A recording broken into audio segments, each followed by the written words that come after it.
We finally confirms Harry and Meghan's worst nightmare. Sussex had the weekend from hell, and there's photos to prove it. It's my pleasure to send you this updates. And once again, welcome back to my channel.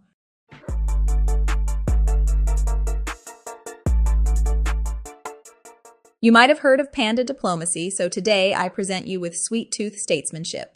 The all bells and whistles non-royal, royal-adjacent wedding of the Duke of Westminster in Chester in England North over the weekend necessitated, for security reasons, the closing of streets, and so to do his Lord Bountiful bit, His Grace laid on free ice cream for the entire city. It's hard to complain about being put out with a mouthful of mint chalk chip. Maybe he should have extended his sugary largesse a bit further afield because the Duke's chum. One Prince Harry has just endured what one could officially term a real bummer of a weekend. What, I ask you, is the best flavor to cheer up a man facing a brother rubbing his elevation in his face, his friends hardly rushing to rally to his side, a charity of which he is president facing new, devastating allegations in clouds over a mooted Netflix project? Somehow a solo scoop of vanilla is not just going to cut it. Let us begin things here on the beaches of France where, last week, every world leader worth their official NATO travel mug gathered to mark 80 years since the D-Day landings on 6 June. With King Charles still being treated for cancer, it was Prince William who got to play international statesman alongside a bunch of heads of state, people who have nuclear launch codes and whose power extends beyond vetoing acts for the royal variety show, including President Joe Biden and President Emmanuel Macron. So on 6 June, with Harry back in California muttering to himself, "Service is universal," it was his older brother and sometimes arch-nemesis William who was getting to have a good long go at strutting his stuff on the world stage. Meanwhile, it is now 2 years since Harry's last attempt at international statesmaning at his partially attended UN speech. Whether invitations to such global gathering as Davos or Sun Valley or Google Camp have been issued to Harry and his wife Meghan in recent years, they have not been in attendance. Rubbing Malden salt into the wound was the Prince of Wales' choice to wear a striped Army Air Corps tie to the Normandy event, after having been made Colonel-in-Chief of the Army Air Corps by King Charles last month.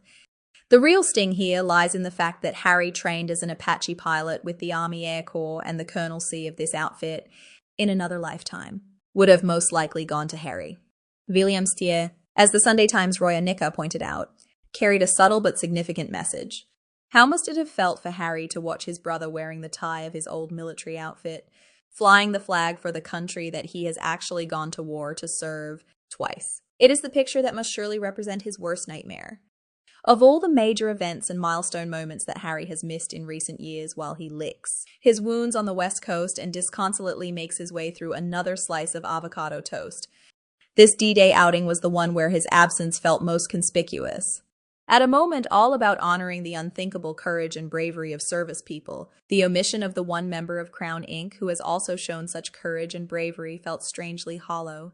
Then came Saturday. As the populace of Chester licked their melting waffle cones, the Duke of Westminster got hitched.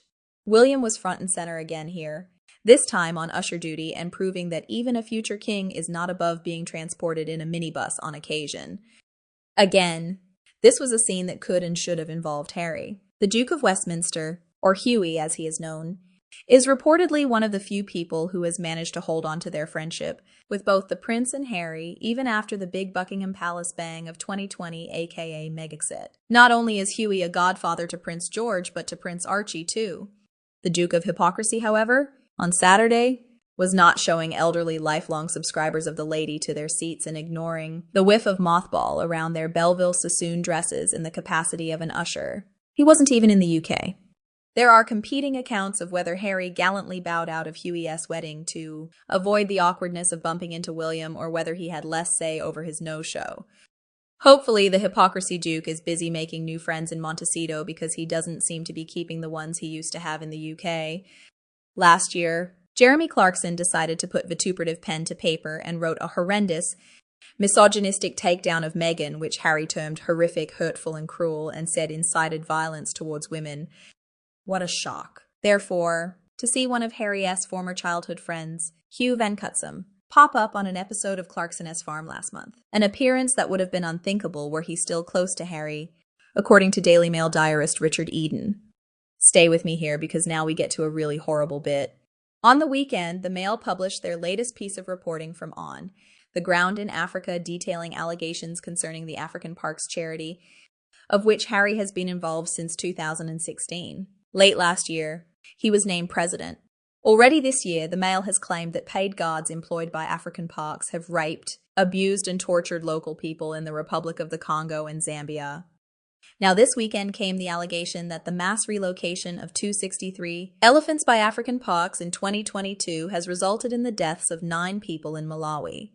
According to Warm Heart, a Zambia-based campaign group, elephant attacks in both Malawi and Zambia have left 41 children orphaned and injured more than 4,000 people, some so seriously they will never work on their farms again, according to the Mail. Representatives for Harry told the Mail in February, after the initial abuse claims were made, that when the hypocrisy Duke became aware of these serious allegations, he immediately escalated them to the CEO and chairman of the Board of African Parks, the appropriate people to handle next steps. This is a twofer for the hypocrisy Duke. Not only is he the head of an organization facing unthinkably horrible claims, but it has also previously been reported that he wants to make a documentary about his work in Africa, with the clock reportedly winding down on the Sussex's Netflix deal. What should have been an easy, cheery viewing for all the family win, a doco about Harry doing good works against the backdrop of African sunsets or him squinting in the noonday sun as he helps save majestic beasts, has now collided with this African park situation. How can he credibly front 90-odd minutes of feel-good, enthusing about the continent and showcasing his commitment for TV audiences when he is president of an organization whose staff stands accused of rape and torture in the same place? So for the time being, I give you Harry, a man who right now would seem to be in dire need of a hug and some ice cream and some means of sorting out this African Parks PR disaster. Actually, make that a double scoop. Tell him Huey is paying. And you, do you agree with me? Please tell me your opinion below in the comments. If you see my video is so useful, remember to like and share it with anyone who also loves it anytime you want. And please subscribe to my channel to support us more. Now, thank you for watching. Goodbye and see you in the next videos.